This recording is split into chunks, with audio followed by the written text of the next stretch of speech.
Let's speak now to Shai Franklin. He's a senior fellow at the Dietrich Bonhoeffer Institute, and he joins us now from New York. Shai, thanks so much for being with us. Okay, your institute was created to form, support, and encourage ethical and morally courageous leaders. Just give me a sense of how you're feeling today watching President Trump leave office and the new administration under Joe Biden take over. Biden, I think Joe Biden and his wife are an example of moral courage, but so are many other people on the Republican side and on the Democratic side. These last 4 years have really tested people in a way that most of us didn't think we or others would be tested in this generation. There was a tendency to feel that most of the moral arguments about the rule of law and due process and the public good had already been won, and that the remaining authoritarians, or the new authoritarians, you mentioned Vladimir Putin, or Ryan Chilcote mentioned Vladimir Putin, that these were the outliers. But now that we saw, just 2 weeks ago today, I was with you on TRT, and as a different crowd was rising up the steps of the Capitol, U.S. Capitol. So we've been to the brink, and over these 4 years, we've seen who stood up, which Republicans stood up to their own party, and which Democrats and others really took a moral stand. Which Jews, which American Jews stood up to an administration that was seemingly doing wonderful things for Israel, but was persecuting Muslims and was marginalizing African Americans and LGBT, not necessarily Jews. So we really needed to apply these lessons of past persecutions here and elsewhere in the world to our current situation. So when people say, what would I have done in the 1930s in Germany? What would I have done in the 1950s during the McCarthy witch hunt against so-called communists in the United States? Well, now we know, all of us know, if we think about it, what we would have done, because we just did it. Whatever we would have done, we did it over these past 4 years. And now we're about to open a new chapter. The worst is not necessarily behind us, not only with COVID-19, but also with these moral challenges, with the challenge of democracy. Trump has left for Florida, but he will be back, at least for his impeachment trial in the Senate. And the maybe 20 or 30 million faithful who will follow him anywhere, they are not going away either. So at the end of the Civil War, 150 years ago, we had that situation. Those people didn't go away. Their intellectual or spiritual descendants are still with us, and they're not going away. Right. That is the challenge still ahead. I mean, you cite how you see the moral behavior of some leaders in the face of, some of the questionable things that have happened over the last 4 years. And now we have the Senate impeachment trial coming, where some of those leaders are still there.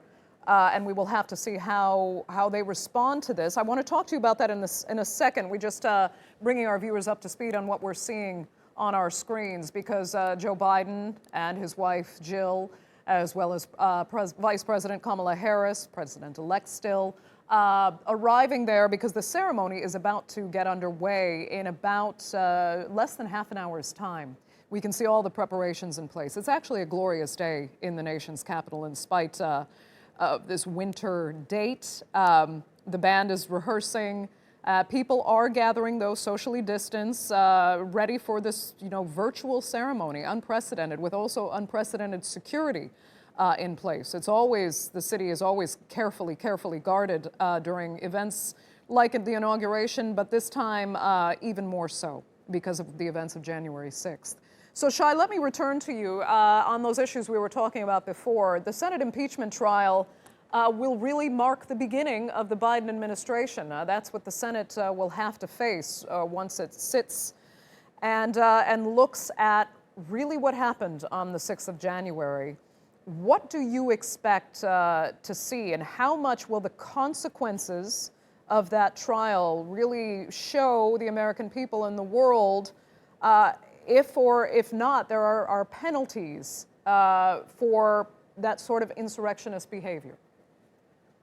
Well, just hours ago, the current Senate Majority Leader, who will be the Senate Minority Leader, the Republican Senator Mitch McConnell, he basically denounced the president on the Senate floor. He said the president had incited the mob that attacked the Capitol.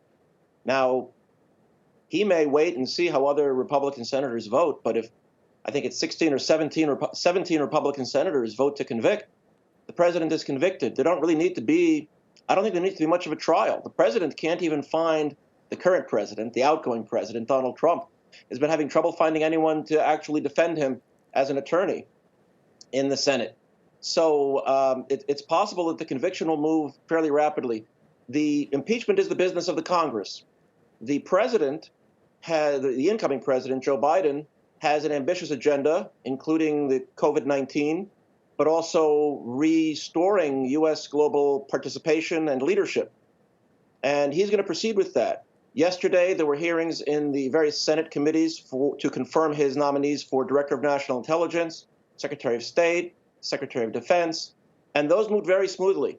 There was a sense, watching this, I could see a sense of relief among Republican senators as well as Democratic senators, that they were getting serious people in who, even though there might be ideological differences, you have Lindsey Graham on the screen there briefly, the Republican senator from South Carolina, who's been a big supporter of Trump. But he also spoke very highly of Tony Blinken, who will be the Secretary of State. Starting probably Monday, he'll officially be confirmed. So they are looking to work. Republicans are looking to work with the administration on restoring U.S. global leadership, on moving forward with COVID relief in a way that they don't have to be seen as compromising their principles in order to implement basic public health protocols. So I think it's going to move forward. And whatever happens to the president, it's not only impeachment.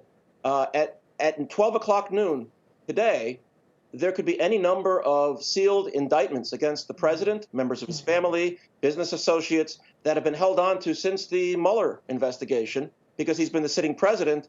And there's a custom, which has never been tested in the Supreme Court, not to indict a sitting president. Well, at 12:01, he will no longer be a sitting president. He will be sitting in Palm Beach. And there are federal officers all across the country, and any of them could at any time show up with an indictment and either take him into custody or charge him. So ideally, that process would actually relieve some of the political escalation involved in this, because these indictments would be through a professional process by career professionals, not by politicians. And the Senate obviously is comprised of politicians, even if they are fulfilling their constitutional duty. Right.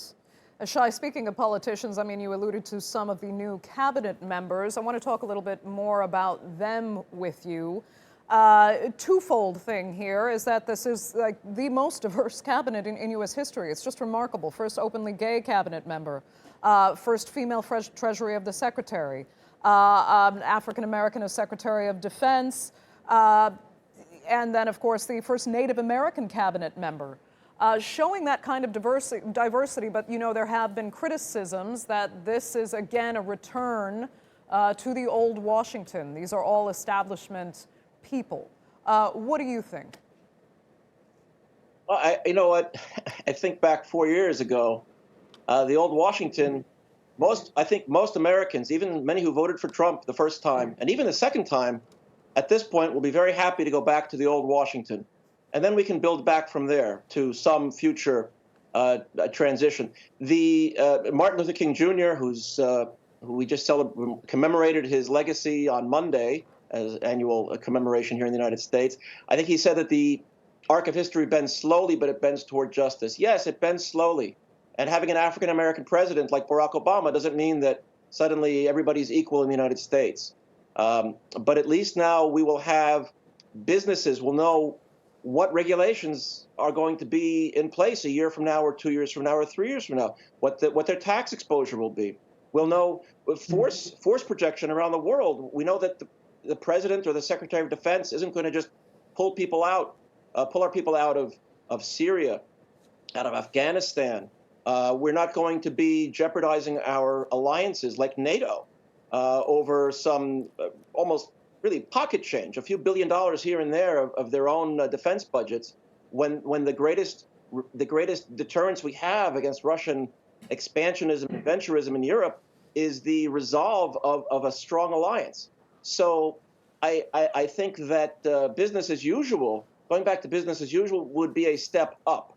And then hopefully with the people, as you mentioned, it's a diverse cabinet, not only in terms of how it looks, but also where these people come from and where they stand on issues, and also in the Senate, having Bernie Sanders, a socialist, as chair of the Budget Committee. I think there could be real changes here. Okay. It might take 4 years, it might take 10 years or 12 years. But I mean, Shai, as you say, you know, some Americans, you think, even some that voted for Trump, crave, in a sense, a return to politics as normal. I mean, how do you reconcile then the, 70 plus million voters that Trump is always, quite eager to brag about? Even though he was beaten by Joe Biden, it was still a record number of votes in favor of a Republican president, Yes. never seen before for the Republican Party. He rallied them. There are more than 70 million of them that really haven't cared about the lack of moral leadership. Some say was on display during his presidency. I mean, how do you reconcile this now with those more than 70 million active American voters? Yes, no presidential candidate in U.S. history has lost with such a record number of votes.